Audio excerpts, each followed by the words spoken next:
ఈరోజు కపిల భగవానుడి బోధనలో మనకు మానవుడి ఆనందానికి దుఃఖానికి కారణాలు మన చేతుల్లో ఉంది. మనకు ఆనందం కావాలా, దుఃఖం కావాలి అనేది మనం చూద్దాం. మరి ఆనందం పొందాలంటే ఏం చేయాలా, దుఃఖాన్ని అనుభవించాలంటే మనము కోరుకోకుండానే దుఃఖం వస్తుంది, కానీ ఆనందం మాత్రం కోరుకోకుండా రాదు. అదేంటి ప్రభుజీ?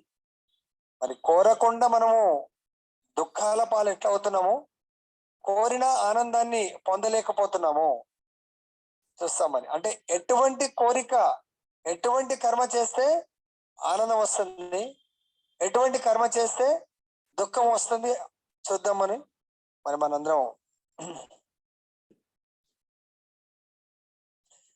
మనం జీవితంలో భంగపడి లక్ష్మీపతి అయిన నారాయణుడు కావాలని అనుకుంటాము. లక్ష్మి యొక్క పతి నారాయణుడు స్వయం భగవానుడు.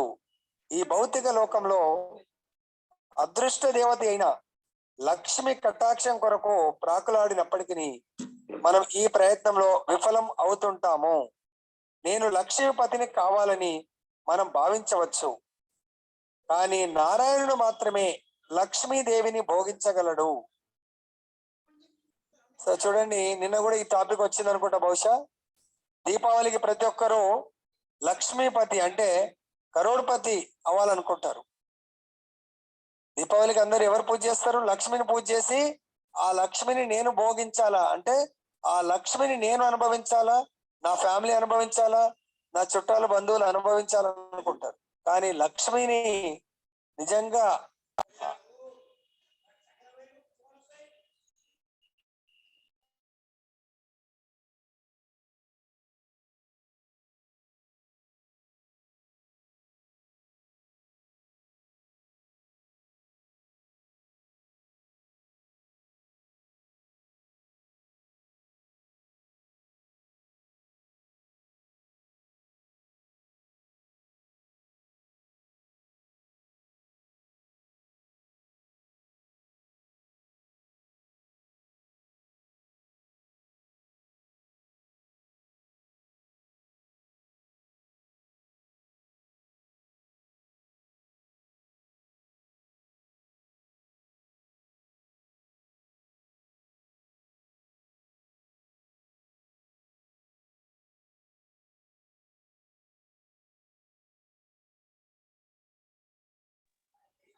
సో కాబట్టి ఇక్కడ మనందరం చేసే తప్పు, లక్ష్మిని పతి మనం కావాలనుకుంటాం.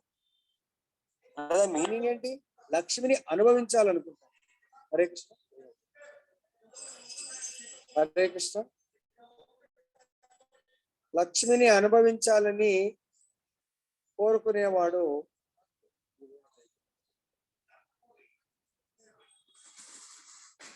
అది చెప్తే బాగుంది.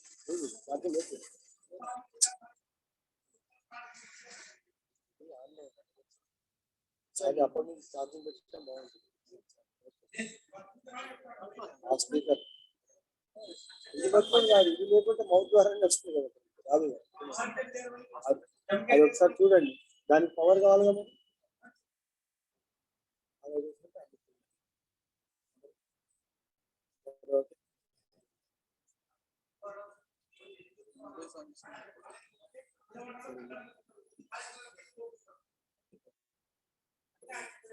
అది కూడా ఛార్జింగ్ పెట్టాడు.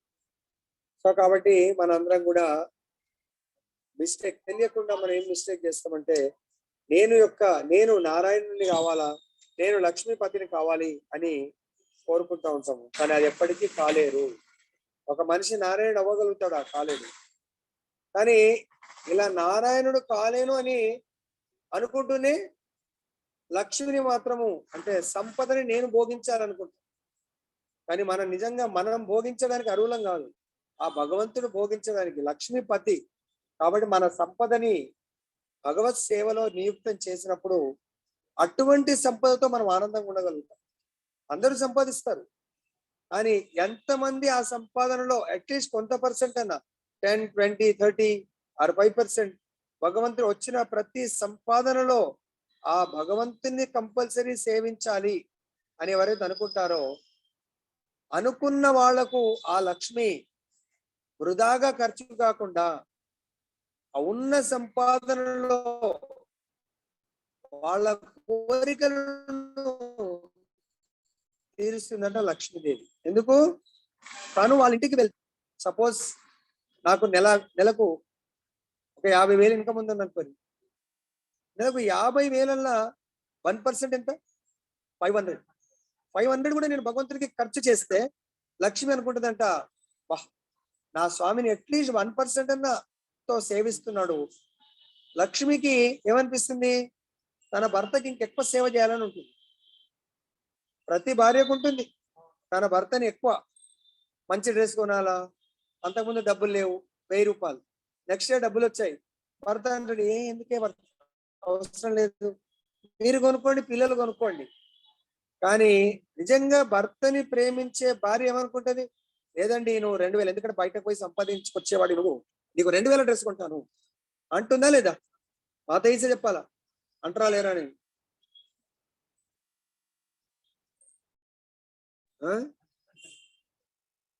లైన్ ఎవరైనా మాత? ఎవరైతే ఆ లక్ష్మి మన ఇంటికి వచ్చిన లక్ష్మి ద్వారా ఆ లక్ష్మి నారాయణుణ్ణి సేవిస్తారో అప్పుడు లక్ష్మి ఎప్పుడుదట, నా భక్తుడికి నేను 50,000 ఇస్తే దాంట్లో అట్లీస్ట్ 5,000 అంటే మళ్ళీ అందరూ ఏంది ప్రభుజీ మీ దగ్గరకు వస్తే 10% ఇవ్వాలంటున్నారు, రాకుంటే బాగుంది అనుకున్నారు. 1% ప్రారంభిద్దాం కదా. 50,000 సంపాదించిన వాళ్ళకి 500 పెద్ద కష్టం కాదు. ఆ తల్లి అనుకుంటుందంట, భావంతో మనం సేవ చేయాల. ఇప్పుడు నెక్స్ట్ అనుకుంటుందంట, 1% అన్న ప్రేమతో సేవిస్తున్నాడు, సో బెటర్, వీడికి నేను ఇచ్చే పర్సెంటేజ్ పెంచితే నా స్వామికి ఇచ్చే పర్సెంటేజ్ కూడా పెంచుతాడు అని లక్ష్మి అనుకుంటుందంట. ₹1 కూడా ఖర్చు పెట్టదు అనుకో, వీడు ఎందుకు పూర్వజన్మ కర్మ చేసాడో తెలియదు, నేను అనవసరంగా వీడి ఇంటికి పోతున్నా. లక్ష్మి అయిష్టంతో మన ఇంటికి వస్తుందంట. ఎప్పుడైతే మన ఇంటికి ఎవరైనా గెస్ట్ వస్తారో, బలవంతంగా వస్తారో, నిమిషంలో వెళ్ళిపోవాలా, కాళ్ళు వాళ్ళు పర్లేదండి వెళ్ళాలండి అంటే, మన ఇంటికి ఇష్టపడి వచ్చిన వాళ్ళు కూర్చోమన్నకున్నా వాళ్ళే కూర్చుంటారు. వాళ్ళు చైర్లే కూడా కింద కూర్చుంటారు.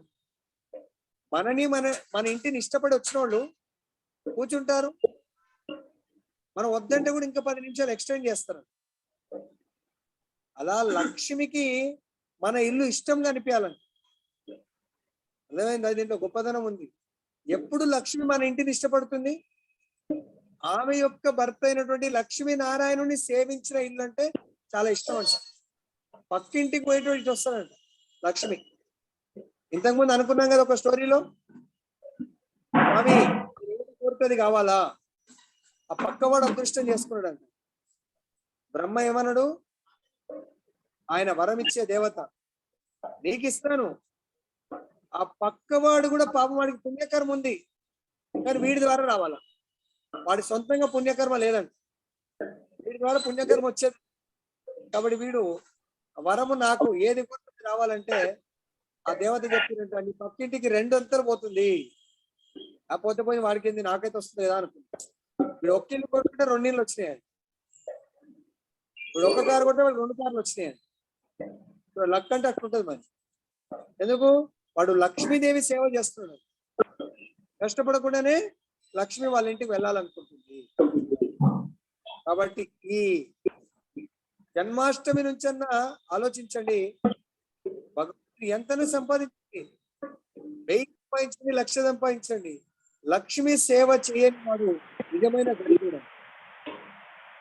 ధనవంతుడు కాదు, అదృష్టవంతుడు కాదు, కానీ ఎవరినైనా అందరికంటే దరిద్రుడు అంటే వచ్చిన సంపాదన అంతా కూడా only bank balance, either cash or coin రూపంలో లాకర్ తీసుకుంటాడు.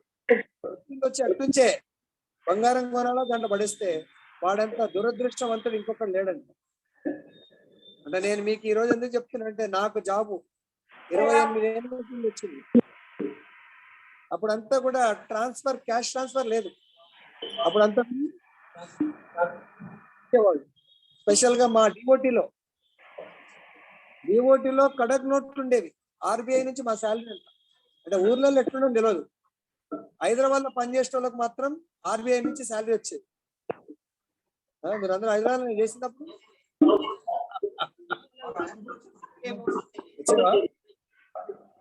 సో కాబట్టి ఆ నోట్లు తీసుకొచ్చి అప్పుడు శాలరీ కూడా చాలా తక్కువ తీసుకొచ్చి భగవంతుడి దగ్గర పెట్టేవాడు. నేను అప్పుడు చాలా చిన్నతనం, బ్యాచులర్.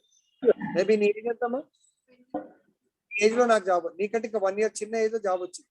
అంటే నువ్వు కూడా అంతే ఏజ్ వచ్చింది. కానీ మరి ఇప్పుడు ఆ అదృష్టం లేదు. క్యాష్ అంతా కాకుండా రాగానే ఫస్ట్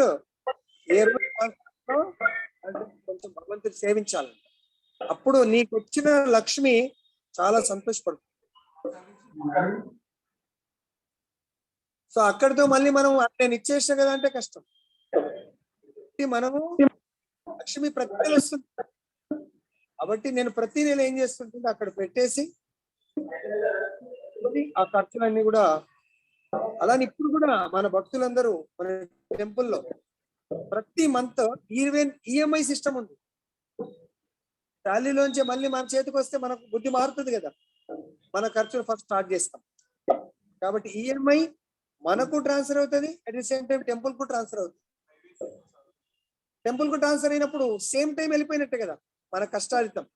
అలా పెట్టుకున్నారు అల్లుడు సాఫ్ట్వేర్ ఇంజనీర్ అందరూ. నువ్వు ఎంత పర్సెంట్ అండి? 1% ఇస్తావా, 2% ఇస్తావా, 10% ఇస్తావా? It is up to you.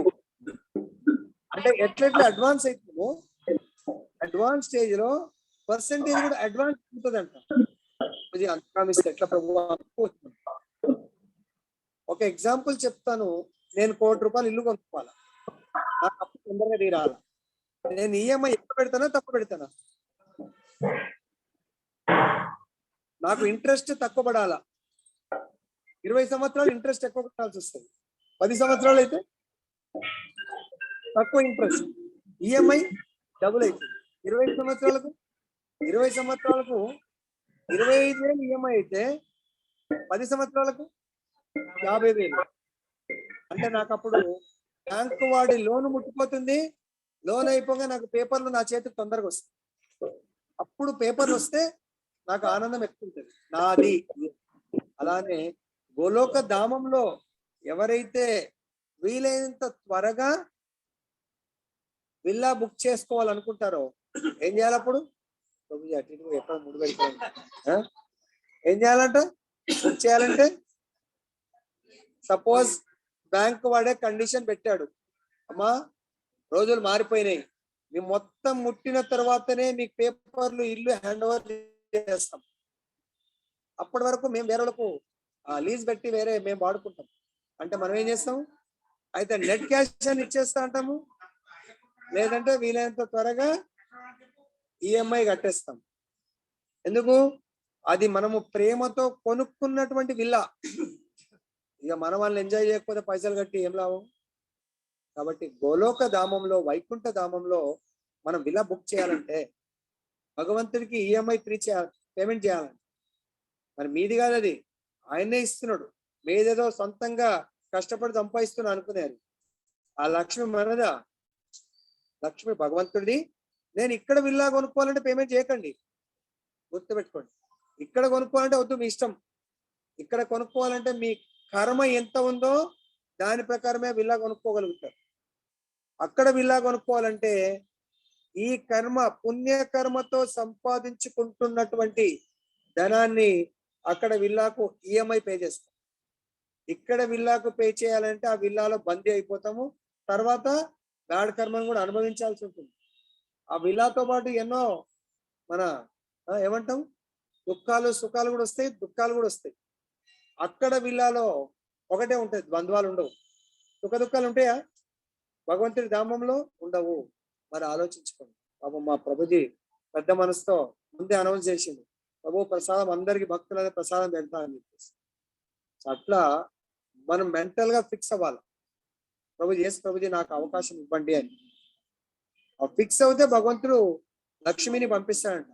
ఫలానా ఆయన ఆల్రెడీ ఫిక్స్ అయ్యిండు, ఆయనకు సంవత్సరం నుంచి కొన్ని రావాల్సినవి ఉన్నాయి, వేరే వాళ్ళు అట్లనే పెడుతున్నారు, వాళ్ళ దగ్గరికి నువ్వు రిలీజ్ అయిపో, వాళ్ళ దగ్గరికి వెళ్ళి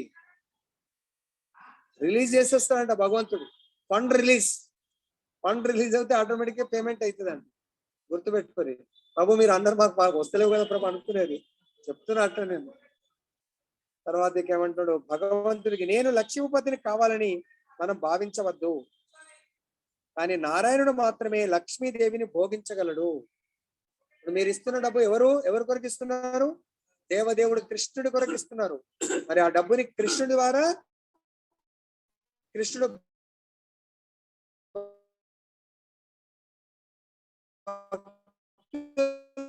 అందరికి ప్రసాద రూపంలో ఇస్తున్నాడు.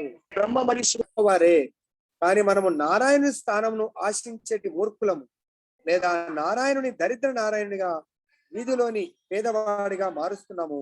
బ్రహ్మదేవుడు పరమశివుడు నారాయణుడితో సమానులని శాస్త్రం ఎన్నడూ చెప్పనప్పుడు ఇక ఈ మూర్ఖుల సంగతి గురించి ఏమి చెప్పగలము? కాబట్టి మనము రెండవ నామాపరాధం ఏంటది?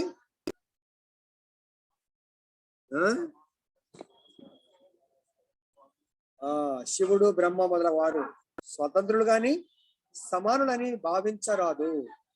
ఇక్కడ కూడా అదే చెప్తున్నాడు కపిల భగవానుడు. ఎప్పటికీ కాలేరు, నువ్వు భావించేంత మాత్రమే కాలేరు, వాళ్ళు అవుతారా? కాలేరు. It is highly impossible. అది నారాయణుడు మనల్ని ఎందుకు సృష్టించను? The beautiful question.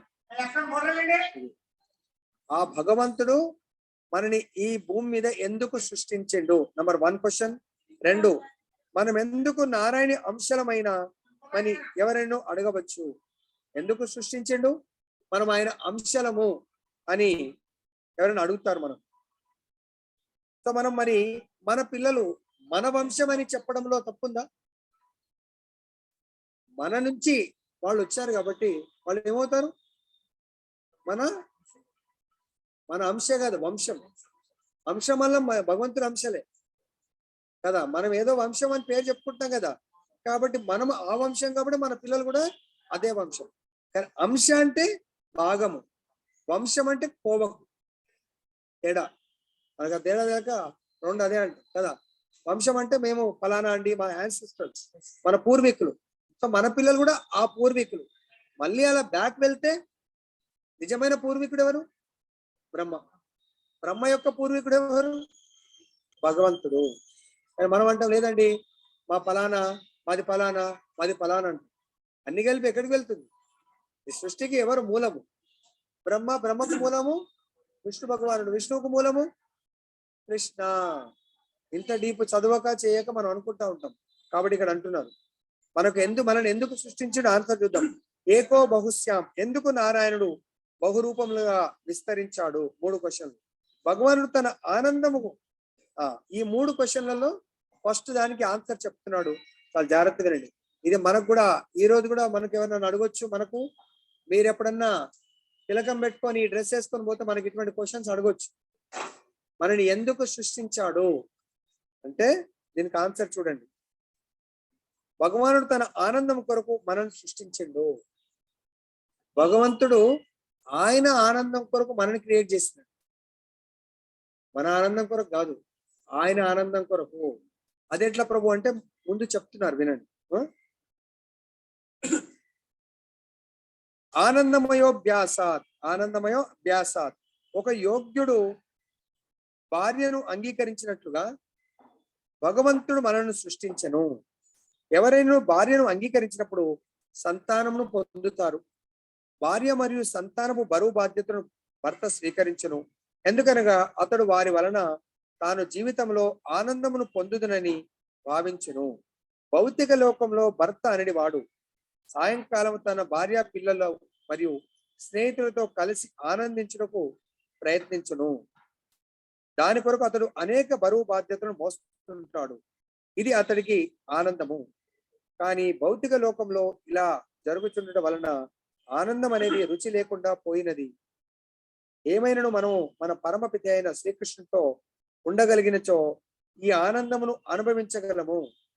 అయితే ఇక్కడ చాలా చక్కగా ఎక్స్ప్లెయిన్ చేశారు. అన్మ్యారీడ్ పిల్లలు ఉన్నారు, అన్మ్యారీడ్ అమ్మాయిలు, అబ్బాయిలు కదా. సో మనం ఎందుకు మ్యారేజ్ చేసుకోవాలా? అమ్మాయితో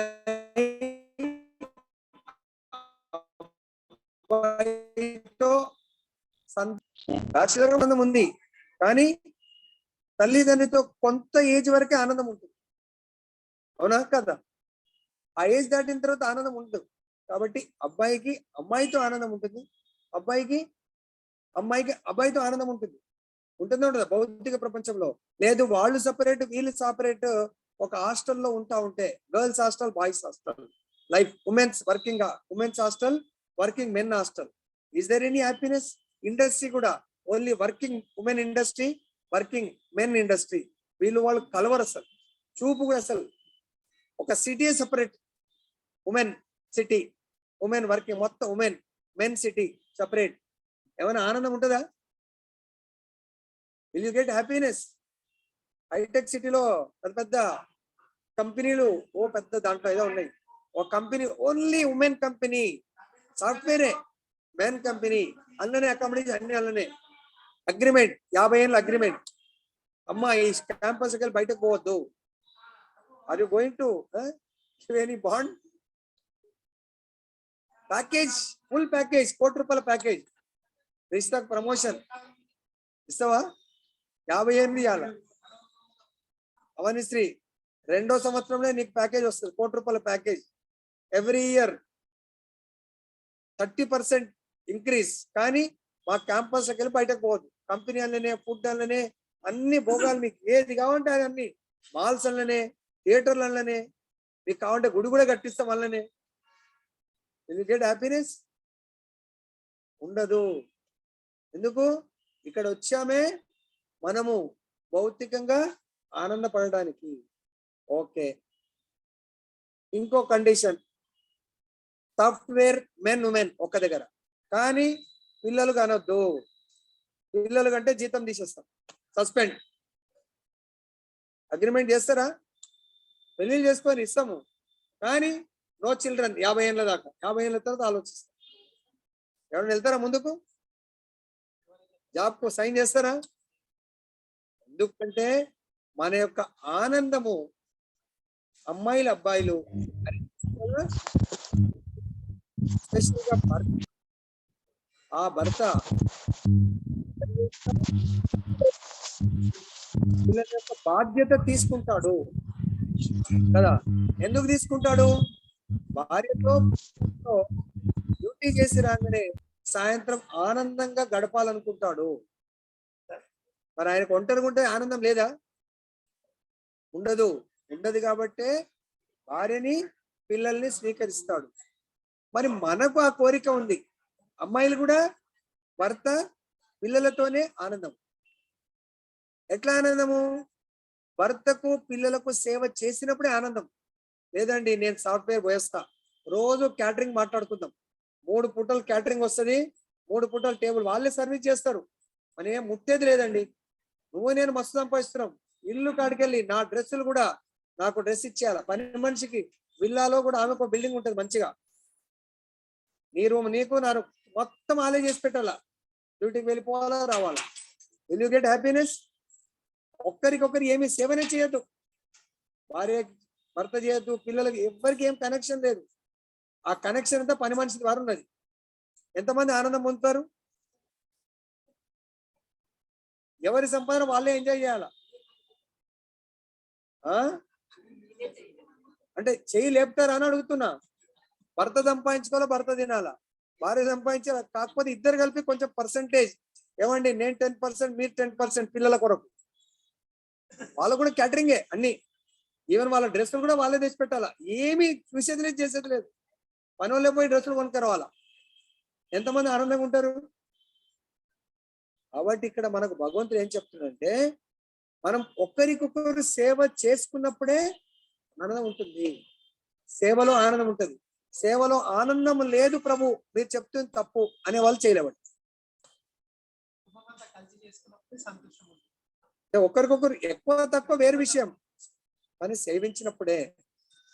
మనమేమో సేవ చేసినప్పుడు ఆనందము. మరి భగవంతుడు మనని పుట్టించాడండి, భగవంతుడి కోరిక కోరుకోవడం తప్పుందా? ఇప్పుడు మన పిల్లలకి ఇంత సేవ చేస్తున్నాం, మన ఓల్డ్ ఏజ్ లో పిల్లలు మనని సేవించాలి అని కోరుకోవడం ఏమైనా తప్పుందా? తల్లి ఎంతో సాక్రిఫైస్ చేస్తుంది, ఆమె ఓల్డ్ ఏజ్ లో కొంచెమన్నా నా కూతురు నన్ను అట్లీస్ట్ వచ్చి పలకరించాలన్నా పలకరించదా? సేవ వదిలేయండి. ఇవాళ రేపు అమ్మ ట్రాన్స్ఫర్ చేస్తా, పని మనిషి సేవ చేస్తుంది. అట్లీస్ట్ అమ్మ బాగున్నావా అని పలకరింపు కూడా కోరుకోవడం తప్ప తల్లిదండ్రి. మరి మన సుప్రీం ఫాదర్ భగవంతుడు ఆయన మన ద్వారా కోరుకోవడం తప్పంటారా? మన నుంచి ఎవ్రీథింగ్ ఇస్తున్నాడు, ఆయురారోగ్యాలు అన్ని ఇస్తున్నాడు. మరి ఆయన సేవని కోరుకోవడం తప్పనే వాళ్ళు చెప్పండి. మనల్ని ఎందుకు పుట్టిస్తున్నాడు అంటే మనతోని ఆనందమైనటువంటి గడియలు గడపడానికి. మనతో ఆయన ఉంటేనే ఆనందం. కాకపోతే ఆయనకు సెల్ఫ్ సాటిస్ఫైడ్. మనిషి మన కోపం వస్తాను, నువ్వు లేకున్నా పో, ఆనందంగా ఉంటా అంటాము, కానీ నిజమైన ఆనందం ఉండదు. భగవంతుడు మనందరం కూడా మమై వంశో జీవలోకే జీవభూత సనాతన, మన అందరం ఆయన అంశలం, ఆయన ఫ్యామిలీ. కాబట్టి ఫ్యామిలీ వదిలిపెట్టి ఆయన ఆనందంగా ఉండలేడు. బట్టే మన అందరం ఆయనకు దగ్గరగా ఉండాలని కోరుకుంటున్నాడు.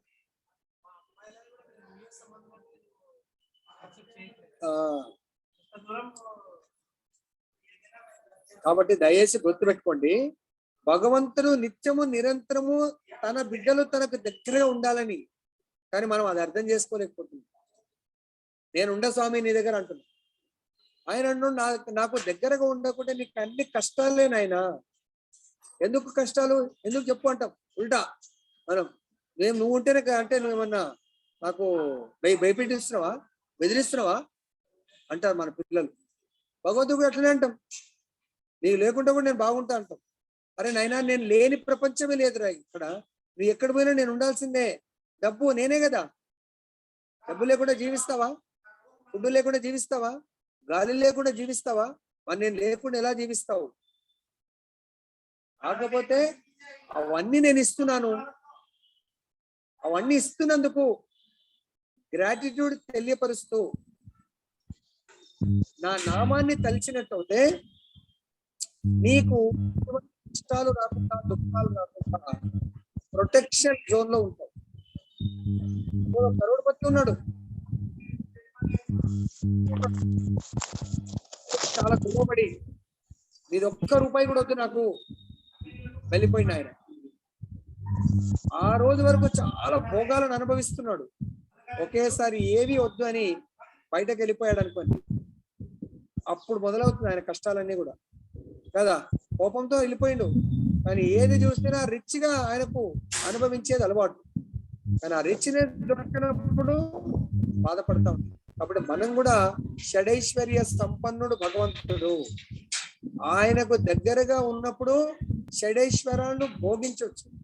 ఆయనకు దూరంగా ఉన్నప్పుడు మనము నిత్యము నిరంతరము దుఃఖ సాగరంలో ఉంటాం. మరి ప్రభుజీ ఇక్కడ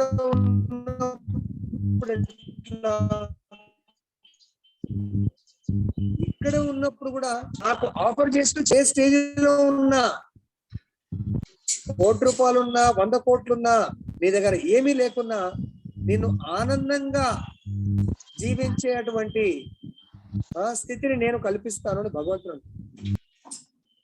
మరి అటువంటి వరాన్ని మనం పొందాలి భగవంతుడి దగ్గర నుంచి. అది కాకుండా స్వామి మీ సాంగత్యం ఇవ్వకండి, నాకు మీ సేవకురాలైనటువంటి మీ భార్య అయినటువంటి లక్ష్మి సాంగత్యాన్ని నాకు ఇవ్వండి అని కోరుకుంటా ఉన్నాం. ఎవరన్నా భర్తని వద్దండి, మా ఇంటికి రాకండి, మా ఇంట్లో ఫంక్షన్ ఉంది, మీ భార్యని మాత్రం పంపండి అంటే ఏమో తప్పు మాట్లాడుతున్నాడు. ఎంత క్లోజ్ అయినా కూడా, వాళ్ళ అన్న అయినా మన బావమరిది అయినా కూడా, బావగారు మీరు రాకండి, మా చెల్లెమ్మని పంపండి అంటే నేను ఎట్ట కనబడుతున్నా అంటారా లేదా? అరే అట్లా కాదు బావగారు, మా చెల్లె తాళి కట్టినప్పుడు అయిపోయింది, మీ చెల్లె ఇంకోసారి పిలవకు అని చెప్తా అంటారా లేదా? చెల్లెమ్మ బావగారిని పంపియు, అప్పుడు బావ ఎక్కడ ఉంటే అక్కడ చెల్లెమ్మ ఉండాల్సిందే.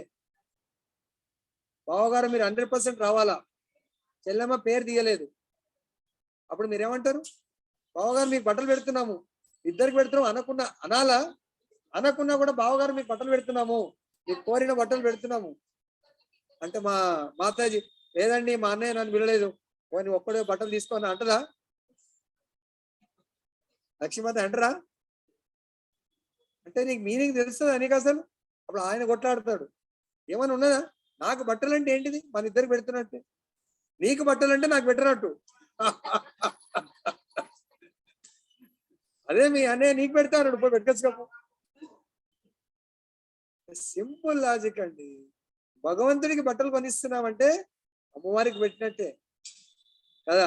భగవంతుడికి మనము సేవ చేస్తున్నామంటే లక్ష్మీ అమ్మవారు బై డిఫాల్ట్ ఆయన యొక్క భాగం అండి, అంతర్భాగం. కాబట్టి ఇది సింపుల్ లాజిక్ తెలుసుకుంటే మన ఆనందానికి అవధులు ఉండవు. భగవద్గీతలో కానీ శ్రీమద్ భాగవతంలో కానీ ఉందా?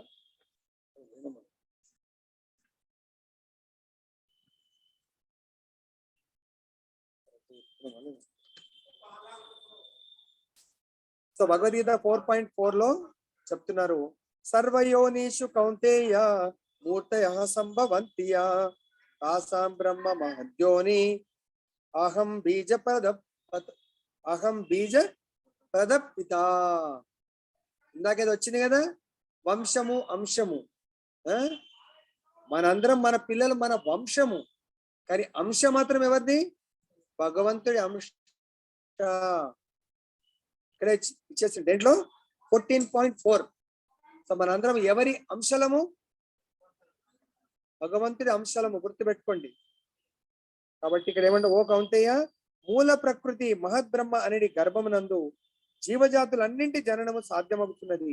నేనే వీటన్నింటికి బీజ ప్రదాతనైన తండ్రిని. మనందరికి పిల్లలు అయిపోయినారు, పిల్లలకు పిల్లలు కూడా అయిపోయింది. ఇప్పుడు మన పిల్లలకు బోధించవలసింది ఏంటి? రేపొద్దున వాళ్ళకి పెళ్లి కావాలా, వాళ్ళ తండ్రి ఎవరు? దీన్ని బట్టి వాళ్ళ తండ్రి ఎవరు? కృష్ణ భగవానుడు. వాళ్ళ పెళ్లి అవుతుంది, వరుణ్ణి వెతకాల్సింది డ్యూటీ ఎవరిది? భగవంతుడు వెతుకుతాడు. నేను వెతుకుతా స్వామి, నువ్వు చూడకు, నీకు తెలియదులే కానీ మా అమ్మాయి నేను చూసుకుంటా అంటే చూసుకోపోను ఆయన కదా, చూసుకోపో అంటాడు ఆయన. లే స్వామి, నాకు మా గురువు గారు నీ సేవలనే నిత్యం, అసలు 24 hours నీ సేవ అంటున్నాడు, ఇక మా పిల్లల సేవ అంటే నీ పిల్లల సేవ ఏడ చేయాలి స్వామి? ఈ రెండు డ్యూటీలు చేయలేను నేను. మా గురువు గారు నీ సేవ చేయమని అది ఒక్కటి చేస్తా. నాకు ఇచ్చిన పిల్లలు నీ పిల్లలే కాబట్టి చూసుకోను. ఇన్ని రోజులు కేర్ టేకర్ నేను, కేర్ టేకర్ చూసుకున్నా, ఇక ఇప్పుడు నువ్వే చూసుకో స్వామి. కాబట్టి పెళ్లి చేయి, తర్వాత చూసుకుంటా. ఆ బాధ్యత ఆయనకి అప్పచెప్పాలని. తర్వాత పిల్లలు కావాలా స్వామి, పిల్లలు అవుతలేరు, నీ పిల్లలకు పిల్లలు నువ్వే ఇవ్వాలా. భగవద్గీతలో ప్రభుజీ చెప్పిండు 14.4 అహం బీజ ప్రదాత. వాళ్ళు కోరుకున్నప్పుడు ఇవ్వాలా నువ్వే, అది నీ డ్యూటే. లేకుంటే నీ భగవద్గీత శ్లోకం తప్పైపోతుంది. అట్లా క్వశ్చన్ వేయాలి భగవంతుని. పిల్లలు అవుతలేరని బాధపడొద్దండి. కొంతమంది గారు 2 ఏళ్ళు 4 ఏళ్ళు 10 ఏళ్ళు అవుతలేరండి, మీరు ఆయన అడగాల. అడిగితే అవుతారు. ఎందుకు కనాలా? అర్థమైంది కదా. ఫస్టే మనని ఎందుకు సృష్టించిండు, మరి మీరు పెళ్ళైన తర్వాత ఎందుకు పిల్లలు కనాలి, అది మీకు తెలిస్తే భగవంతుడు ఇస్తారంట. మనం ఫస్ట్ భగవంతుని సేవించాల. స్వామి నేను సేవిస్తున్నాను, మరి పెళ్ళయింది కదా, మీరే చెప్పారు గృహస్థ ఆశ్రమము. ఇద్దరుంటే గృహస్థ ఆశ్రమం అన్నారు కదా స్వామి, ముగ్గురుంటే గృహస్థ ఆశ్రమం. ఖచ్చితంగా పిల్లలు కావాలా, ముగ్గురం కలిసి నీకు సేవ చేయాలనుకుంటున్నాము. కాబట్టి మరి మీరు ఆ విధంగా మాతో సేవ చేయించాలి అనుకుంటే మాత్రం మాకు ఇవ్వు, లేకుంటే వద్దు అంటే వద్దు, నీ ఇష్టం పో అని ఆయన మీద భారం వేయాలని. అప్పుడు గోలోకం నుంచి పంపిస్తారంట. లేదు అంటే మన కర్మ ప్రకారం ఎవరైతే మన మీద కక్ష సాధించడానికో లేకుంటే మనకు సేవించడానికో ఎవరైతే రావాలనో అటువంటి అబ్బాయి గాని అమ్మాయి గాని వస్తారు. ఎవరు కావాలా మీకు? మాకైతే అయిపోయింది ఛాన్స్. పిల్లలకి ఎవరు కావాలా? ఒకవేళ పెళ్లి చేసుకొని మంచిగా పిల్లలు రావాలా మీ ఫ్యామిలీలో, ఎక్కడి నుంచి రావాలా? గోలోకం నుంచి రావాలా. మరి గోలోకం నుంచి రావంటే మనం ఎవరివ్వాలా? కృష్ణుడు ఇవ్వాలా. భూలోకం నుంచి రావాలంటే దేవతలు ఇస్తారు. ఇక్కడ నుంచి ఈ బ్రహ్మాండం నుంచి రావాలంటే దేవతలు ఇస్తారు. వైకుంఠం నుంచి రావాలంటే వైకుంఠనాథుడు ఇస్తాడు. మరి ఈ లాజిక్ ఫార్ములా తెలవాలి కదా మనకు కదా. ఫార్ములా తెలిస్తే ఆ విధంగా ప్రిపేర్ అవ్వాలా. నీకు వరుడు రావాలా, ఎక్కడి నుంచి రావాలా? అది కూడా ఉన్నది ఫార్ములా. భర్త రావాలా, భగవంతుడికి చెప్పాలా. ఆ గురూజీ చెప్పిండు, ఇప్పటివరకు ఏదో అనుకున్నా మేము, వాళ్ళు కోరుకోవాలా, మీరు కాదు. మీరు కోరుకుంటే వాళ్ళు లేదు నా డాడీ నాకు ఎక్కడి నుంచో నాకెందుకు డాడీ, నాకు ఇక్కడ నుంచే కావాలా, నాకు ఈ బ్రహ్మాండం నుంచి కావాలా, వాళ్ళ గురించి ఇస్తాడు. ఎందుకు? వాళ్ళు అనుభవించబోయే వాళ్ళు వాళ్ళ జీవితాన్ని వాళ్ళు కదా లీడ్ చేసుకోబోతున్నది, మీరు కాదు కదా. మీరు కోరితే ఇస్తాడా భగవంతుడు? ఇవ్వడు. వాళ్ళు ఇప్పుడు ఈ క్లాస్ వాళ్ళు వినుండాల, మీ అమ్మాయి వాళ్ళు ఆన్ చేసుకుంటే తెలిసేది క్లాస్ గురించి. ఇక్కడ రిజిస్టర్ ఉన్నది, ఇప్పుడు ఆమె మనసులో ఫిక్స్ అయిపోతుంది. ఇప్పుడు కాదు, ఇంకా 2 ఏళ్ళు 3 ఏళ్ళకైనా ఓ ఫార్ములా తెలిసిపోయింది, అప్లై చేసేది. అప్లై చేస్తే రిప్లై వస్తుంది. ఆమె ఎప్పుడు కోరితే అప్పుడు భగవంతుడు ఓకే చెప్పడానికి రెడీగా ఉన్నాడు. ఆమె చాయిస్. 1 year 2 years 3 years, ఈ 3 years ప్రిపేర్ అవ్వాలా. Preparation time. కృష్ణ గోలోకం నుంచే పంపి, భర్త గోలోకం నుంచి వచ్చినప్పుడు ఇంకా అబ్బాయి ఎక్కడి నుంచి వస్తాడు? 100% అక్కడి నుంచే తీసుకొస్తాడు కదా, ఇక్కడ నుంచి రాడు ఆయన. కాబట్టి ఇది లాజిక్, ఇది ఫార్ములా. ఇది తెలియక మనం రోజు దుఃఖానికి గురవుతున్నాము.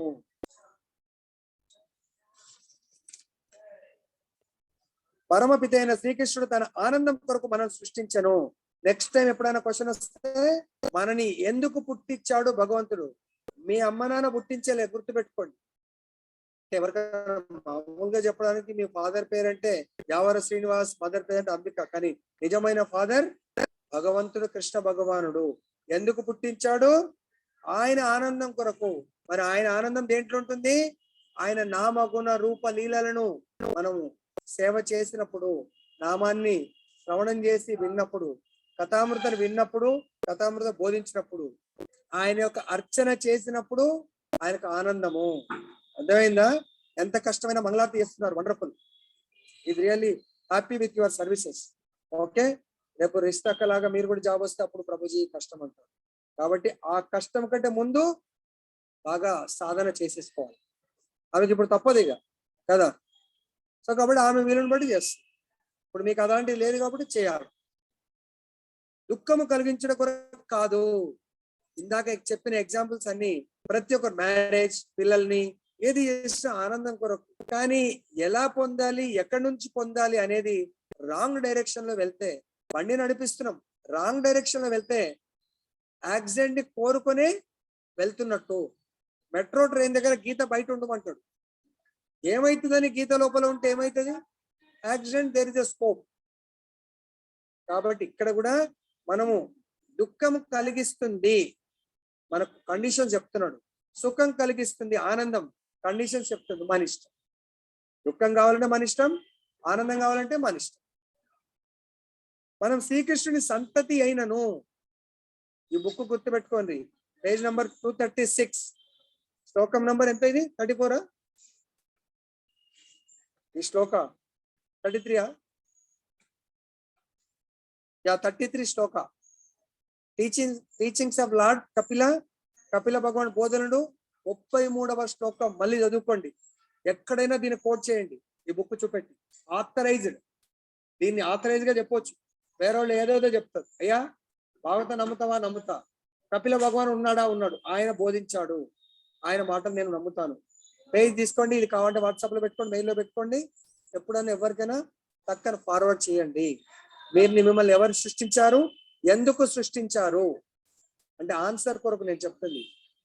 మనం ఎవరి సంతానము? శ్రీకృష్ణుడి సంతానము. ఇవన్నీ ఉన్నాయి. అతడితో విడిపోయి స్వతంత్రంగా ఆనందించాలని ఆశించి మనము మన పరమ పితను విడిచి తిని, అందుకే మనం దుఃఖములను అనుభవిస్తున్నాము. దుఃఖానికి కారణము భగవంతుని నుంచి కావాలని విడిపోయినందుకు. మళ్ళీ ఆనందం కావాలంటే మళ్ళీ భగవంతుడి దగ్గరికి వెళ్తే. అమ్మాయిలు పెళ్ళైన కొత్తలో చిన్నదానికి కొట్లాడి తల్లిగారింటికి వస్తారు, కోపంతో వస్తారు.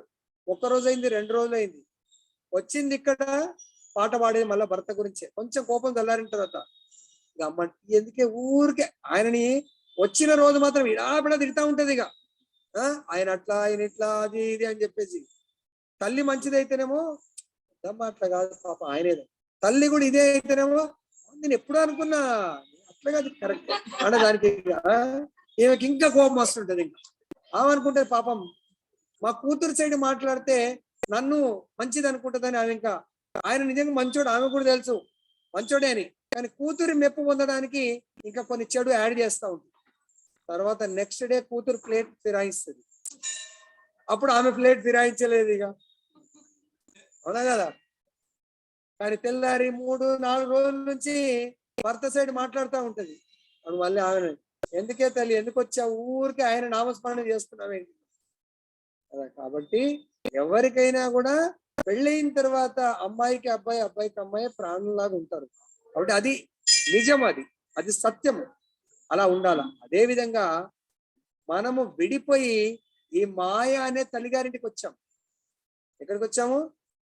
నిజంగా తండ్రి ఆయన నుంచి, ఆయన దగ్గర ఉంటే ఆనందం ఉంటది, ఆయన దుఃఖం ఉండదు. టెంపరీగా ఒక 2 నిమిషాలు ఏదో కొట్లాడుకుంటారు, సర్దుకుంటే మళ్ళీ ఆనందమే ఉంటది భర్త దగ్గర, అత్తగారి దగ్గర. ఏమంటారు శ్రీనివాస్ ప్రభు? కరెక్టా కదా? ఆ కొంచెం కొరకు 1 మినిట్ కొరకు వెళ్ళిపోతే దుఃఖం ఉంటుంది కానీ ఉండదు. అదే భగవంతుడి దగ్గర నుంచి దూరం అవ్వడం వల్ల మనం దుఃఖానికి గురవుతున్నాము. మళ్ళీ భగవంతుడి దగ్గర అవ్వమంటుడు. భార్య భర్తలకైతే ఈగో ఉంటుంది, భగవంతుడికి ఏమి ఈగో లేదు. అది that is the difference. Krishna always welcoming us. కానీ భర్త దగ్గరికి మళ్ళీ పోతే అత్తగారి దగ్గర మళ్ళీ కండిషన్స్ అప్లై అంటున్నాడు. మేమేం పంపించలేదు, మమ్మల్ని అందరూ బదనాం చేసిపోయింది, ఇప్పుడు వస్తే కొన్ని కండిషన్స్ పెడతాం, అది ఒప్పుకుంటే మీ కూతుర్ని మేము స్వీకరిస్తాం, లేకుంటే స్వీకరించకపోండి అంటారు అన్నారా ఈ రోజుల్లో. కానీ భగవంతుడు వితౌట్ ఎనీ కండిషన్ ఆయన స్వీకరించడానికి రెడీగా ఉన్నాడు. మరి మనకు వెళ్ళడానికి రెడీగా లేము. ఉన్నారా? భగవంతుడి దగ్గర వెళ్ళడానికి రెడీగా ఉన్నారు. Are you ready? Then is ready to give unlimited happiness. అతడు సర్వ ఐశ్వర్యం అనగా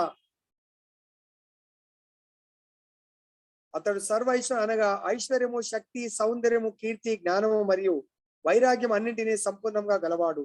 అతడు అన్నింటినీ అపరిమితముగా కలిగి ఉండను. కాబట్టి మన నిజమైన తండ్రిని తిరిగి చేరినప్పుడే అతనితో అపరిమితముగా ఆనందించగలము. అపరిమితం అంటే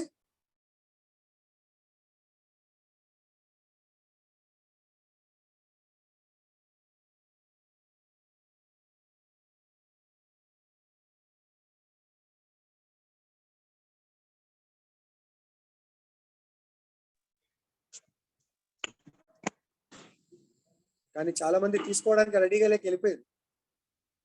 50 ఇంటి 20 అయిపోయింది, 30 అయిపోయింది. మరి నిజమైన ఆనందము కొంచెం దే ఆర్ మిస్సింగ్ కదా. ఏం చేస్తాం, ఏం చేయలేం మనం. కాబట్టి ఆనందం కొరకు మనం శ్రీకృష్ణుతో ఐక్యం అవ్వాల్సిన అవసరం లేదు. ఈ భౌతిక లోకంలో మన తండ్రి మనకు జన్మనిచ్చును. మన మధ్యని కంటే భిన్నమైన జీవాత్మలమైనను మనము దుఃఖములను అనుభవిస్తూ, ఓ తండ్రి నేను బాధలు పడుతున్నాను, మీరు నన్ను తిరిగి మీలో కలుపుకోమని అర్థించగలమా? ఇది సరి అయిన ప్రతిపాదన కాగలదా? నేను మీకు జన్మనిచ్చినది మీరు విడిగా ఆనందించిన కొరకు అని తండ్రి చెప్పును. మీరు భిన్నులు మరియు నేను భిన్నుడను. ఈ విధముగానే మనం ఆనందించగలము. మీరిప్పుడు నాలో ఐక్యం అవ్వాలనుకుంటున్నారు. ఏమిటి ఈ మూర్ఖపు ఆలోచన? అంటే మనకు ముక్తుల్లో 5 రకాల ముక్తులు ఉంటాయి. ఒకటి సాయుధ్య అనుకుంటే, సాయుధ్య అంటే భగవంతుని లోపల కలిసిపోవడం. సాక్షి అంటే భగవంతుని అంతటి ఐశ్వర్యం. సారూప్య, సామీప్య, సాలోక్య, ఈ 3 ఆ పదం చూడగానే అర్థమవుతుంది. ఈ రెండింటిలో కొంచెం కన్ఫ్యూజన్ ఉంటుంది అప్పుడు కదా. సాయుధ్య అంటే అలా ఆయన లోపల కలిసిపోవడం, సాక్షి అంటే ఆయన అంతటి ఐశ్వర్యం. సో కాబట్టి మనం కూడా చాలా మంది స్పెషల్లీ అంటే బ్రహ్మజ్యోతిలో, నిరాకారంలో, శూన్యంలో కలిసిపోవాలనుకునే వాళ్ళు ఇది కోరుకుంటా ఉంటారు. దానికి మంచి ఎగ్జాంపుల్ చెప్తూ, మన పిల్లలు ఉన్నారు, పెంచినాం, పెద్దగా చేసినాం. ఏదైనా కష్టం వచ్చింది అనుకో, నాన్న నే కష్టాన్ని భరించలేవను, నేను నీ లోపల కలిసిపోవాలనుకుంటున్నాను అంటే మనం కలుపుకోగలుగుతామా? వాళ్ళు కలవగలుగుతారా? జన్మనిచ్చినందుకు ఇండివిజువల్ గా ఆనందమైన దుఃఖాన్ని అనుభవించడానికి. ఆనందం వచ్చినప్పుడు అనుభవిస్తా, దుఃఖం వచ్చినప్పుడు నీ లోపల కలిసిపోతా. Is it possible? అర్థమైందా?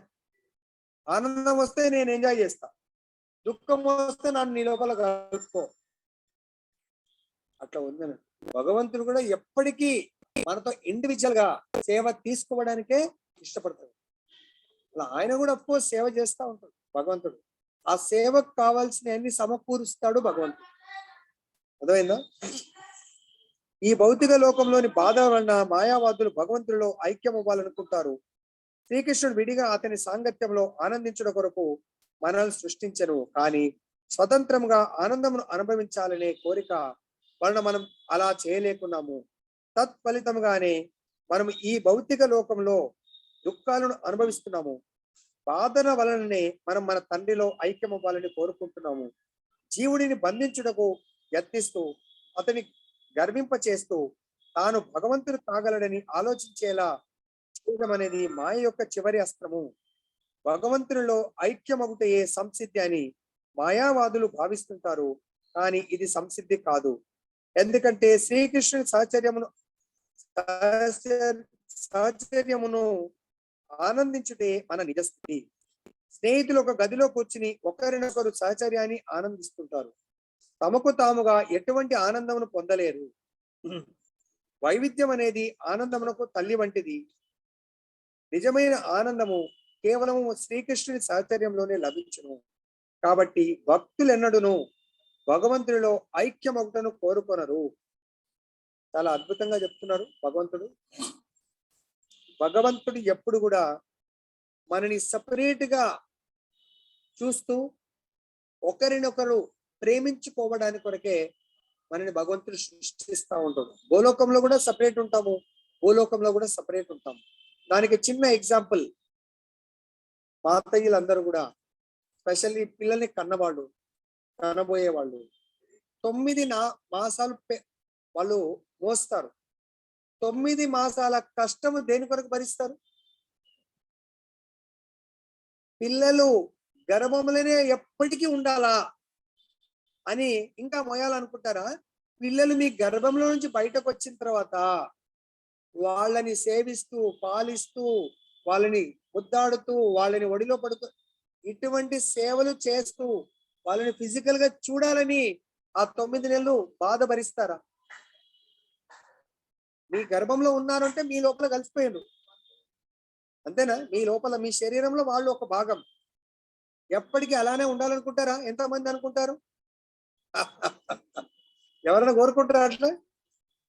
తలలు అంటుంటారు. ఇంకా ఎప్పుడు నా లోపల ఉన్న గర్భస్థ శిశువు ఎప్పుడు బయటకు వస్తారు, ఎప్పుడు నేను ఎత్తుకోవాలా, ఎప్పుడు ముద్దాడాలా, ఎప్పుడు నా ఇంట్లో వాళ్ళ ముద్దు ముద్దు మాటలు వినాలా, వాళ్ళ గోరు ముద్దలు తినిపించాలా, ఇలాంటి కళలు. కృష్ణుడి బొమ్మలు చూస్తూ కృష్ణుడు లాగా ఉండాలా నా కన్నయ్య, రాముడు లాగా చూస్తూ రాముడు లాగా ఉండాలా, అమ్మ మాత అయితే సీతమ్మ వారి లాగా ఉండాలా, రాధారాణి ఉండాలా నా కూతురు అని కళలు గంటా ఉంటారు. లవకుశలాగా కళలు అంటారా లేదా? జనరల్ గా మరి ఆ కళల సాకారం ఎప్పుడవుతుంది? వాళ్ళు ఇండివిజువల్ గా జన్మించి మనతో పాటు నిత్యము ఆడుతూ పాడుతుంటే ఆ కళ సాకారం అవుతుంది. మనమేమో కళలు కనొచ్చు, భగవంతుడు కళ కనొద్దా? భగవంతుడి లోపల మనం కలిసిపోతా ఉంటున్నాం. ఎక్కడ న్యాయం? కొంచెం కష్టం వస్తే సూసైడ్ చేసుకుంటా అంటారు. మన పిల్లలు కూడా కొంచెం కష్టం వస్తే అమ్మాయిలు జాగ్రత్త, చాలా డేంజర్ సిచ్యువేషన్ ఉన్నారు. కొంచెం కష్టం వస్తే మా అమ్మ నాన్న బాలే ఊరికే తిడతా ఉంటారు. కాలేలో ఫ్రెండ్ పరిచయం అవుతాడు, చాలా బాగున్నాడు, మంచి కరోడ్పతి, మా నాన్న దగ్గర 5-6 లక్షల కారు ఉంది, రెడ్ కారు, అది కూడా అంతా ఎప్పుడు అంత ఏదో టైంపాస్ కారు ఉంది. మా ఫ్రెండ్ ₹1,00,00,000 కారు, 5 లక్షల కారు ఎక్కడ, ₹1,00,00,000 కారు ఎక్కడ? కేర్ఫుల్. ఆ కారు మహిమలు పడగొట్టేస్తాడు. మా అమ్మ నాయన ఈ మధ్య తలకాయ నొప్పి, ఆ ప్రభుజీ ఏం చెప్తున్నావు కానీ బయట ఎక్కడ నీళ్ళు కూడా తాగద్దంటారు. ఈ ఫ్రెండ్ మంచిగా చూడు నువ్వు అంటే చాట్లు అవి ఇవి మౌనిసి కొంచెం బయట పాపం అలవాటు ఉండొచ్చు అనుకుంటా. అవి చూడగానే కొంచెం మనసు పక్కన దానికి వెళ్ళిపోతుంది కదా. సో కాబట్టి వీటినేమో ఆఫర్ చేద్దాం. నేను ఆనియన్ గార్లిక్ మా ప్రభుత్వ కండిషన్ ప్రతి లెక్చర్ లో చెప్తాడు. ఇంకా మా అమ్మ చాలా స్ట్రిక్ట్ గా పట్టుకుంటుంది. మరి ఆమె నా ఏజ్ లో తినలేదా? అప్పటిదాకా నన్ను కొంచెం రిలాక్స్ చేయాలా? ప్రభుజీ కూడా చెప్పమని చెప్తే ఎప్పుడన్నా కదా. మా అమ్మ ఇప్పుడు 45 ఏళ్ళకి పని చేసి నేను కూడా అప్పటిదాకా ఎంజాయ్ చేయాలి కొంచెం కదా అనుకుంటా ఉంటాం మనం. సో కాబట్టి వీటి నుంచి తస్మాత్ జాగ్రత్త అంటా ఉన్నాడు భగవంతుడు. నిజమైన ఆనందము మాయ ప్రతిసారి, ఇందాక తల్లి ఎగ్జాంపుల్, తల్లి ఎప్పుడైనా తన ఇంట్లోనే పెట్టుకోవాలనుకునే తల్లి ఎప్పుడు ఆ భార్యాభర్తలకు అత్తగారితో కొట్లాట స్టార్ట్ చేస్తున్నాడు. కొందరు ఉంటారు అట్లా, వీళ్ళని తన దగ్గర పెట్టుకోవాలనుకునేవాడు. మాయ అలా మనని భగవంతుడి నుంచి దూరం చేస్తూ ఉంటుందండి. ఫుడ్ విషయంలో కానీ, మన ఇంద్రియాలన్నిటిని కూడా మాయకు దగ్గర చేస్తుందంట. చాట్ చూడంగానే మా తల్లికి దూరం చేస్తుంది. చాలా కేర్ఫుల్గా ఉండాల. ఇది గుర్తు రావాలా, అమ్మో మాయ ఉన్నది అక్కడ అని చెప్పేసి. అదే మనం టెంపుల్కి వెళ్తే గోవింద రెస్టారెంట్ లో తినండి, ఏం ప్రాబ్లం లేదు. మంచి వెరైటీ తినండి గోవింద రెస్టారెంట్, ఏం ప్రాబ్లం లేదు. మాయాపూర్లో పిజ్జాలు కూడా దొరుకుతాయి, బృందావనంలో కూడా పిజ్జాలు మీకు ఇష్టం అంటే. సో మరి పిజ్జా తినాలంటే బృందావనం పోవాలా, మాయాపూర్ పోవాలా కదా. హరే కృష్ణ ప్రభు, మేము ఇంట్లో కూడా చేసుకుంటాం ప్రభుజీ పిజ్జా. ఇంట్లో చేసుకొని కృష్ణునికి ఆఫర్ చేస్తాం ప్రభుజీ. చూసారా మా మాతాజీ ప్రియసకి, మాది ఇంట్లో కూడా చేసుకోవచ్చు ప్రభుజీ. మనసు ఉంటే మార్గాలు ఎన్నో ఉన్నాయి, చేసుకొని నిత్యం మన గోపాలకు పెట్టేసి ప్రసాదం తీసుకోండి అని చెప్తుంది, రికమెండ్ చేస్తుంది. తర్వాత మమ జన్మనీశ్వరే భవతాత్ భక్తి రహితుకి త్వయి. భక్తులు ఎప్పుడు కూడా ఏమని కోరుకోవాలి, మాయా సహచర్యం కాదు, భగవత్ సహచర్యము.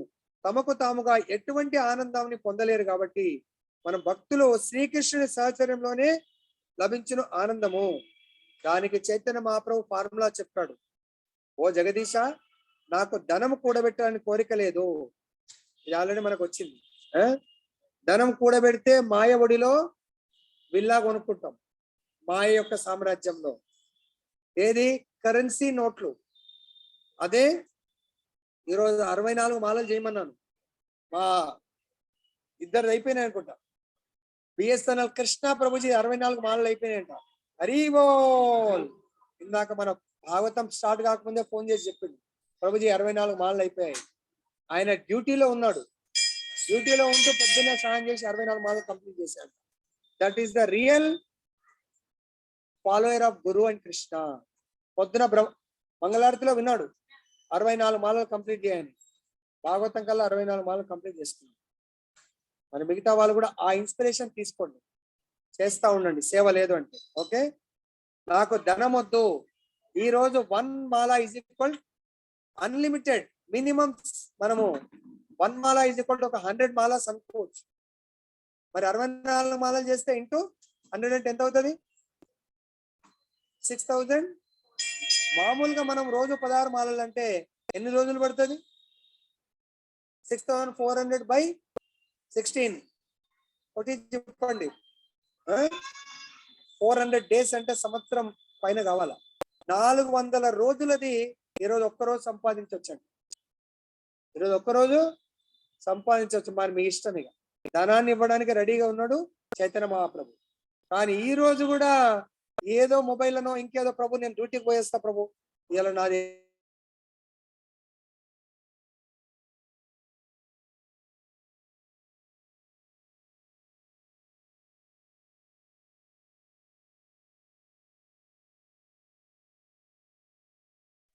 జన్మ జన్మలకు నిరేతుకమైనటువంటి నీ భక్తియుక్త సేవ కావాలి అని భక్తుడి యొక్క మనస్సు ఆ విధంగా ఉండాలండి. ఈ ఒక్క రోజున కొంచెం సంపూర్ణంగా అటువంటి చైతన్యంలో ఉండండి, అక్కడిక్కడ పరిగెత్తకండి. ఓకే, ఇంటి దగ్గర నుంచి ఇక్కడికి వచ్చేస్తే ఇక బేఫికర్. సాయంత్రం కొరకు డ్రెస్ తెచ్చుకుంటే ఇక్కడ మనకు చేంజింగ్ గెస్ట్ హౌస్ ఒకటి ఉన్నది.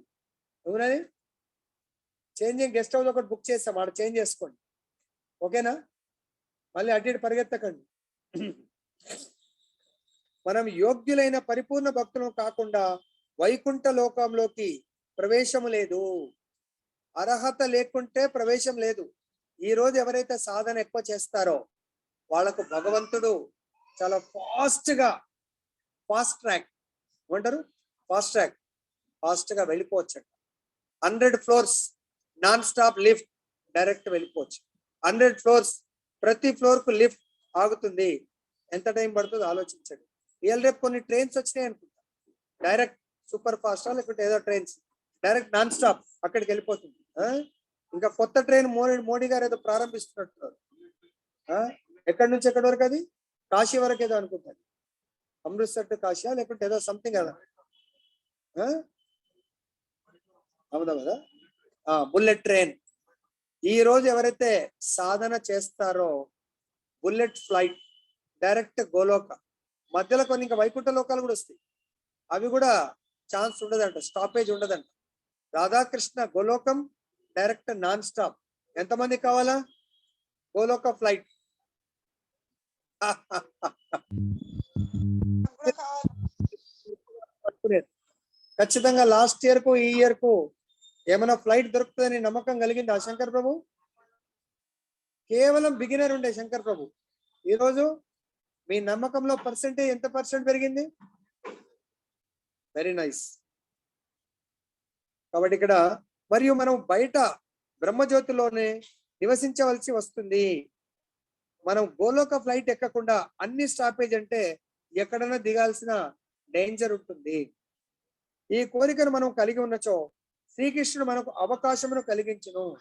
ఏ కోరిక కలిగి ఉండాలా? Fix Goloka flight, Goloka Dhamam destination, Goloka Dhama destination, Goloka bullet flight మనకు కావాలా? ఏం కావాలి శ్రీనివాస్ ప్రభు? ఏ ప్రభు మిగతా అన్ని కూడా ఒక్కసారి కూడా చూడలే కదా ప్రభు, ఒకసారి చూసిరా. మా ప్రభుజీకి అన్ని చూడాలని కోరిక ఉన్నదనుకో, ప్రభు ఆడికి పోతే మళ్ళీ స్వర్గం చూడలేం కదా ప్రభు. పోతే పోతే స్టాపేజ్ లేదు ఎక్కువ ట్రైన్. ఏమంటే రాధాకిషన్ ప్రభు స్వర్గం చూసుకుంటా పోదామా? అరే చూస్తా అంటుండు ప్రభుజీ మళ్ళా. స్వర్గం కావాలంటే ఆ మాయ చాలా పవర్ఫుల్ ఉంటది.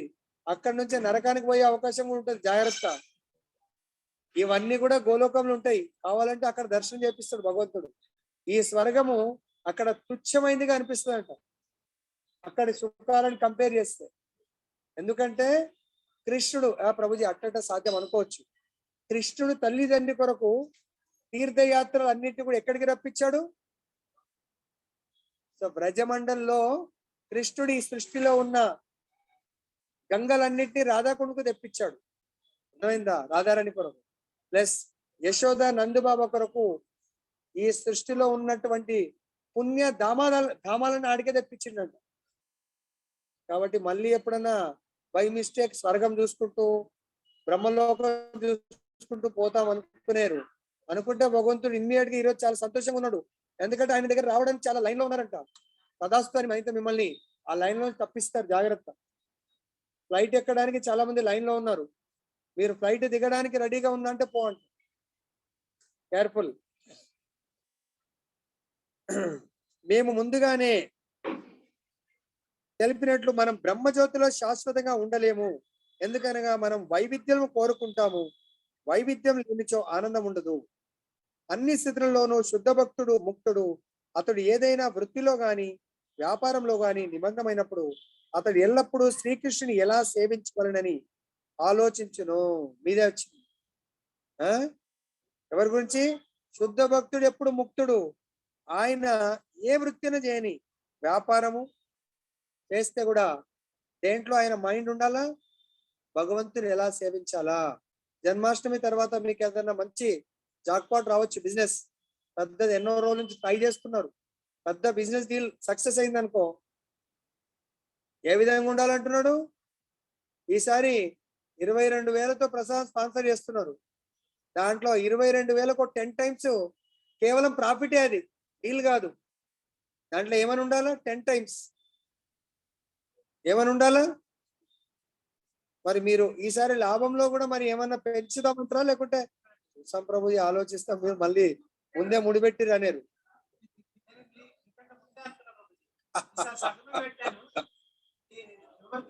Very good, very good, wonderful, మంచిదే కోరిక. అలాంటి కోరికనే ఉండాలంట. స్పెషల్ గా మీలాంటి వ్యాపారస్తులు, మా దత్తుప్రభు లాంటి వ్యాపారస్తులకు ఇది పెద్ద ఏమంటున్నారు, మా అరుణ్ ప్రభు లాంటి బిజినెస్ కమ్ వ్యాపారస్తులకు ఇది భగవంతుడు కోరుకుంటున్నాడు. ఎందుకంటే గుర్తుపెట్టుకోండి, భగవంతుడి సేవ వ్యాపారస్తులే చేయాలంట. క్షత్రియులు ఏరు, 4 వర్ణాలు. బ్రాహ్మణుడు చేస్తాడా? బ్రాహ్మణుడు వృత్తి మీరు హెచ్చిస్తే నైవేద్యం పెడతాడు. క్షత్రియుడు ఇక్కడ ఏమి ఇబ్బందులు రాకుండా కాపాడుతాడు. మరి ఇవన్నీ లైటింగ్, భోజనాలన్నీ ఎవరు పెట్టియాలా? మిమ్మల్ని పుట్టించిందే దాని కొరకు. అది నేను చెప్పేది. భగవంతుడు మిమ్మల్ని పుట్టించింది వ్యాపారస్తుల వంశంలో భగవంతుని సేవ చేయమని. మీకు భగవంతుని ముక్తి దొరుకుతుంది, కానీ మీ వ్యాపారంలో కూడా ఎటువంటి లోటుపాట్లు ఉండకుండా చూసే బాధ్యత ఆయన తీసుకుంటాడు. ఇది రెడీ.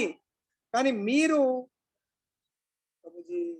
వ్యాపారం చేస్తా కానీ ఫ్యామిలీని పోషించడానికి చేస్తా అంటే మీ ఆ వ్యాపారంలో కొన్ని మంచి చెడు కర్మలు కూడా ఉంటాయి, గుర్తుపెట్టుకోండి. మంచి చెడుని మీరు అనుభవించాలా, మీ ఫ్యామిలీ అనుభవించాలా అంటాడు భగవంతుడు. మరి ఆ రిస్క్ మీరు తీసుకుంటానే మీ ఇష్టం. ఇప్పుడు మీరు ఏమన్నారు, ఈ సంవత్సరం సగం వేరోళ్ళు సగం నేను, మా పరమేశ్వరం సగం మీరు సగం, నెక్స్ట్ టైం మొత్తం నేనే పెడతాను. ఈసారి మరి చూస్తున్నటువంటి డెకరేషన్ మా కమలాకర్ ప్రభు వ్యాపారస్తుడు కమ్ బిజినెస్ అని ఎంత పర్సెంట్ ఉందో నాకు తెలియదు. ఇప్పుడు ఓన్లీ వ్యాపారం కమ్ జాబ్ అని ఆయన కూడా మనసు ఎంత పెద్ద, ప్రభుజీ డెకరేషన్ మీ ఇష్టం ఉన్నట్టు చేయించుకోరు ప్రభుజీ, నేను రాను కానీ తర్వాత నాకు బిల్ పంపండి అన్నాడు. లైన్లో ఉండొచ్చు తెలియదు కానీ దట్ మస్ట్ బి ఆ చైతన్యంలో ఉండండి అంటున్నాడు భగవంతుడు. అర్థమైందా? తప్పకుండా భగవంతుడు మీ ఫ్యామిలీ గురించి మర్చిపోండి కాదు, ఈడ మీరు పెడుతున్న ప్రభు మా ఇంటి గురించి కూడా ఆలోచించాలా, నాకు ఇల్లు చాలా చిన్నది ఉంది, పెద్ద ఇల్లు కావాలా, మీరెందుకు అనుకుంటారండి? భగవంతుడి భక్తులు. అంబానీ ఉన్నాడు, అంబానీ కొడుకుని పూరి గుడిసెలు ఇస్తారా? ఏం ప్రభు, దత్తు ప్రభు అంబానీ వాళ్ళ వైపుకు నానో కార్ల తిరుగుమంటాడా? మరి మీరు ఎప్పుడైతే నేను భగవంతుడి కొడుకుని అని సంపూర్ణంగా మీ మీ సంపాదన ఆయన గురించి ఆలోచిస్తున్నప్పుడు, ఆయన మీకు ఇంటి గురించి ఆలోచించడా? మీ కారు గురించి ఆలోచించడా? మీ పిల్లలు అనుకుంటున్నటువంటి వాళ్ళ గురించి ఆలోచించడా? కానీ మనం ఆయన గురించి అదే బాధ. ఏమంటారు బగి? నిజామాబాద్లో 300 మంది భోజనాలు పెట్టాం. మరి ఈ రోజు ఎంతమంది వస్తారో తెలియదు. మరి ఈ రోజు వచ్చే భక్తుల గురించి వ్యాపారస్తులు ఆలోచించాలి. రిటైర్ అయిన ఎంప్లాయీస్ కాదు, అఫ్కోర్స్ మనం కూడా ఆలోచించాలా. కానీ మేజర్ రోల్ ప్రభుపాద కూడా వ్యాపారస్తుడే ఉండే. అంటే ఆచార్యులు ఏం చేస్తారో ఆలోచించండి. ఆచార్యులు వ్యాపారస్తుడిగా ఉన్నప్పుడు తన గురువు గారు టెంపుల్స్ ఏవైతే ఉన్నాయో, ఆయన ఏ టెంపుల్కి వెళ్ళినా, బాంబే వెళ్ళినా తన వ్యాపారం నుంచి ఇంత పర్సెంట్ ఇచ్చేవాడు. తర్వాత మాయాపూర్ వెళ్తే వ్యాపారం నుంచి ఇంత పర్సెంట్ ఇచ్చేవాడు. కలకట్టాలో టెంపుల్ ఉంది, తన ఇన్కమ్ నుంచి ఇచ్చేవాడు. మనం ఏం చేయాలంటారు ఇప్పుడు ఈ రోజు సందేశం ద్వారా? మన ఆనందానికి కారణము అతడు ముక్తి అనేది భగవంతునితో అతనికి గల వ్యక్తిగత సంబంధం పైనే ఆధారపడి ఉంటుంది. ఈ రోజు సందేశము మానవుడు ఆనందానికి దుఃఖానికి కారణము మనం చేస్తున్నటువంటి కర్మలే. మన సంపాదన అంతా కూడా నేను భోగించాలి అనుకుంటే దుఃఖాన్ని ఫేస్ చేయాలా? నా సంపాదన కేవలం భగవంతుడి సేవ కొరకు అనుకుంటే భయపడకండి. ప్రభుజీ నా ఇన్కమ్ మొత్తం భగవంతుడే తీసుకుంటే ఎట్లా ప్రభుజీ? ఇప్పుడు మీ అమ్మాయిలు ఇద్దరు పని చేస్తున్నారు, వాళ్ళ ఇన్కమ్ మేబీ మీకే తెచ్చిస్తుండొచ్చు, అది మొత్తం మీ కొడుకు ఇస్తారా? మీ కొడుకే మీ వంశోద్ధారకుడు. నిజమైన తండ్రి ఏం చేస్తాడు? వాళ్ళ అకౌంట్ ఓపెన్ చేసి వాళ్ళకు ఇంకా వాళ్ళ అమౌంట్ ఇంత పెరిగి మళ్ళీ వాళ్ళకి అప్పచెప్పడానికే కొంత ఖర్చుకు తీసుకుంటుండొచ్చు. మాక్సిమం అది కూడా మన సంపాదన సరిపోతలేనప్పుడు అమ్మాయి సంపాదన వాడుతుండొచ్చు. జనరల్ గా పొద్దున ఆమెకే సేవ్ చేసి పెడతారు. ఎవరు? నిజమైన తండ్రి. ఎవరైతే ఆయన సంపాదన కాదు కదా, ఎంత వచ్చినా సరిపోవట్లేదు, ఎందుకు? ఆయన దుర్వ్యసనాలకు ఆమెది కూడా వాడుకొని ఖర్చు పెడతాం. కానీ మన తండ్రి ఆయన ఐశ్వర్యం ఎంత ఉందో వెలకట్టనండి, మరి నీ సంపాదన ఎందుకు తీసుకుంటాడండి? ఆలోచించండి కొంచెం. నా సంపాదన కొంత భగవంతుని పెట్టాలనుకున్నప్పుడు ఆ లక్ష్మి నువ్వు అనుకుంటేనే మనకు సేవకు మనం ఆలోచించాల్సిన అవసరం లేదు. ప్రభుజీ నేను ఇస్తానంటే ఇవ్వడానికి ఆమెనే రెడీ చేసి పెడుతుందండి.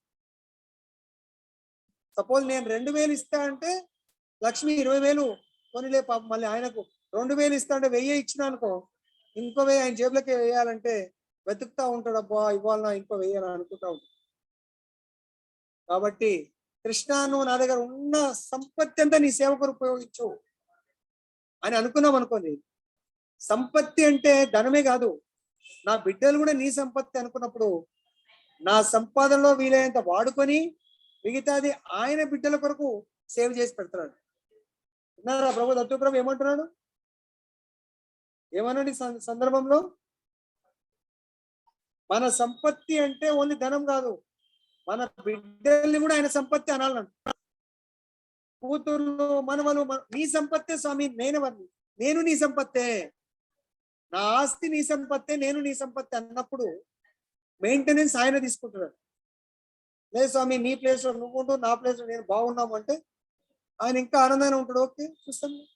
ఎప్పుడైతే నీ జగలు నువ్వు ఉందో నా జగలు నేనంటే మాయ అంటదంట, నా తండ్రి నా దగ్గర బాగున్నావు నువ్వు. కాబట్టి ఈరోజు మనం ఆనందంగా ఉండాలంటే ఇంక్లూడింగ్ మనము భగవత్ సంపత్తిగా భావించాలంట. దుఃఖంగా ఉండాలంటే మనము మన అంతా కూడా మాయా సంపత్తిగా భావిస్తే దుఃఖానికి లోనవుతాము. సింపుల్ అంతే, ఇంకా వేరే ఏం లేదు. మరి ఎలా ఉండాలనేది మీరు డిసైడ్ చేసుకోండి. జై బోలో గ్రంథరాజ్ శ్రీమద్ భాగవతం.